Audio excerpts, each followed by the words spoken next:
قانون فطرت، قانون طب، قانون مفرد اعضاء، طب ثابت، طب یونانی اور حقیقی طب کو جاننے کے لیے ہمارے چینل کو سبسکرائب کریں، بیل آئیکن گھنٹی کے نشان کو پریس کریں تاکہ آپ کو طب اور صحت کے بارے میں ہمارے آنے والی مفید ویڈیوز کا نوٹیفیکیشن ملتا رہے اور آپ ہماری ویڈیوز سے مستفید ہوتے رہیں۔ ویڈیو پسند آتی ہے تو اس کو لائک کریں اور آگے اپنے دوستوں کے ساتھ اس کو شیئر بھی کرتے رہیں۔ الحمدللہ والصلاة والسلام علی رسول اللہ الکریم، اما بعد فاعوذ باللہ من الشیطان الرجیم، بسم اللہ الرحمن الرحیم۔ محترم ناظرین کرام، محترم بھائیوں اور بہنوں، السلام علیکم ورحمۃ اللہ وبرکاتہ۔ اللہ پاک سے دعا ہے اللہ پاک آپ تمام بھائیوں کی اور تمام بہنوں کی پریشانیاں دور فرمائے اور اللہ پاک آپ کو کامل صحت والی زندگی عطا فرمائے۔ ناظرین، آج ہم ایک نئے ٹاپک کے ساتھ، ایک نئے نسخے کے ساتھ، ایک نئی ویڈیو کے ساتھ حاضر خدمت ہیں۔ آج کا جو ٹاپک ہے وہ ہے سر کا چکرانا، جس کو انگلش کے اندر ورٹیگو بھی کہتے ہیں۔ یہ سر کیوں چکراتا ہے، اس کی وجوہات کیا ہیں، اسباب کیا ہیں اور پھر اس کا درست علاج کیا ہے، اور یہ مرض جو ہے کن لوگوں کے اندر ہوتا ہے، کون سی تحریک ہوتی ہے، اس میں کون سی غذا کھانی چاہیے، کون سی دوا کھانی چاہیے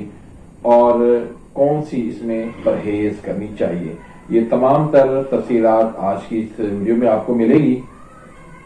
تو ناظرین، یہ سر کیوں چکراتے ہیں؟ یہ زیادہ تر عضلاتی اعصابی تحریک ہوتی ہے۔ ایسے لوگ جو کثرت سے ترش چیزیں، ایسڈ والی چیزیں، فاسٹ فوڈ اور مرغن غذائیں، تیز مسالہ جات والی چیزیں وہ جو استعمال کرتے ہیں، وہی لوگ جو ہے اس مرض کا شکار بن جاتے ہیں۔ ہوتا کیا ہے کہ وہ ترش غذا جو ہے وہ معدے میں رک کے وہاں پر خمیر بن جاتا ہے اور پھر اس خمیر سے ریا بنتی ہے، ری گیس بنتی ہے، وہ دماغ پہ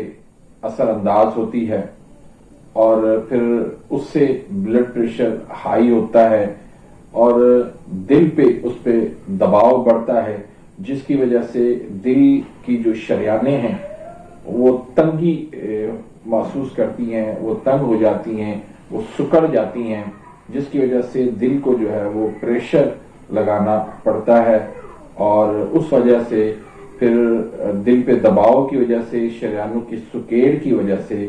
پھر بلڈ پریشر ہائی بنتا ہے اور سر جو ہے وہ چکرانے لگتا ہے۔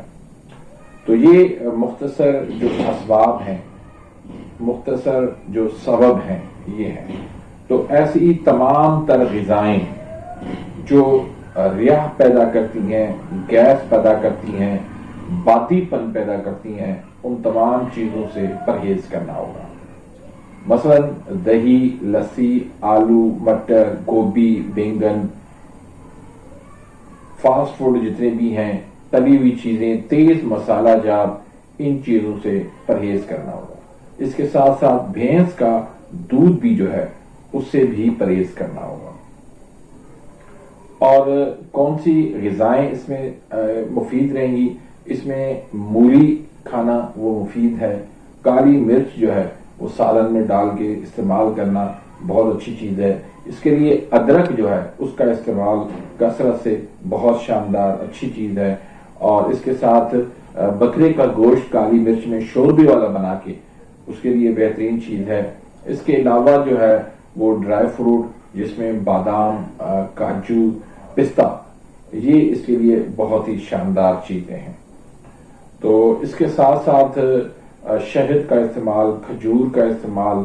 اور دیسی مرغی کا استعمال، پرندوں کے گوشت کا استعمال، یہ بھی اس کے لیے مفید ہے۔ اور خربوزہ جو ہے فروٹ کے اندر، اس کے لیے بہترین چیز ہے۔ تو یہ غذائیں آپ نے استعمال کرنی ہیں، اور یہ غذائیں جو ہے وہ میں نے پہلے بتائیں یہ مکمل پرہیز کرنا ہے۔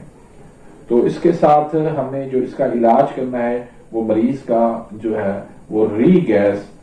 اس کا آپ نے بندوبست کرنا ہے، اس کی خارج کرنی ہے، اور اس کے لیے ایسی دوائیں دینی ہے آپ نے جس سے جو ہے معدے میں خمیر نہ بنے اور معدے میں جو ہے وہ کھانا رک نہ پائے، فوری طور پہ ہضم ہو جائے اور ری گیس نہ بن پائے۔ تو ایسی دوائیں جو ہے وہ اس کے لیے بہت زبردست ہیں۔ تو اس میں ایک تو آپ استعمال کریں، اگر قبض ہے، شدید قبض ہے تو 5 مسحل کا استعمال کریں، اور جوارش کمونی جدید جو میں نے نسخہ بتایا ہے دوسری ویڈیو کے اندر موجود ہے وہ آپ استعمال کریں، اور اس کے ساتھ ساتھ جو ہے 5 ہاضم کا نسخہ جو ہے وہ اس کے لیے لاجواب نسخہ ہے۔ تو اس میں زنجبیل ہے 1 تولہ، نوشادر 1 تولہ ہے، مرچ سیاہ 1 تولہ ہے، اور سنا مکی جو ہے وہ خالی پتے جو ہے وہ ڈنڈیاں نکال کے وہ 3 تولہ شامل کرنا ہے، اور 2 تولہ اس میں آپ نے ریون اسارا شامل کرنا ہے۔ تو ان تمام چیزوں کا آپ نے اچھی طرح سے صاف کر کے صفوف بنا لینا ہے۔ صفوف بنا کے آپ ان کے 500 mg کے کیپسول بھر لیں، 1 کیپسول صبح کو دے دیں، 1 کیپسول دوپہر کو دے دیں، 1 کیپسول شام کو دے دیں۔ اس کے ساتھ جو 5 ہاضم کا نسخہ ہے، یہ 5 مسحل کا نسخہ ہے، یہ 5 ہاضم کے نسخے کے اندر جو ہے وہ آپ سونٹ لے لیں، مرچ سیاہ لے لیں، الائچی خرد لے لیں، فل دراز لے لیں، نوشادر ٹھکری لے لیں، یہ تمام چیزیں جو ہے نا وہ آپ نے 1 تولہ لینی ہیں، اور پودینہ خشک 2 تولہ لے لیں، گندک آملہ سار یہ 4 تولہ لے لیں، ریون خطائی 4 تولہ لے لیں، سونف جو ہے یہ 4 تولہ لے لیں، میٹھا سوڈا 4 تولہ لے لیں، اور کھانے والا نمک جو ہے وہ اس میں آپ 1 تولہ شامل کر لیں۔ تو اس کا بھی آپ نے اچھی طرح سے صفوف بنا لینا ہے۔ صفوف بنا کے اس کے بھی آپ جو ہے 1/4 چمچ لے لیں، یا پھر یہ کہ 1000 mg کی کیپسول لے لیں، صبح دوپہر شام 1 کیپسول تازہ پانی کے ساتھ، کھانے کے بعد بھی دے سکتے ہیں، کھانے سے پہلے بھی دے سکتے ہیں۔ اور تیسرا جو نسخہ ہے جوارش کمونی جدید کا، اس کے اندر زیرہ سیاہ ہے 250 گرام، برگ سداب ہے 100 گرام، سونٹ ہے 100 گرام، فل سیاہ ہے 50 گرام، فل دراز ہے 50 گرام، کرفس ہے 50 گرام، پودینہ خشک ہے 100 گرام، تیز پات ہے 50 گرام۔ تو ان کا تمام چیزوں کا آپ نے اچھی طرح سے صفوف بنا لینا ہے، اور پھر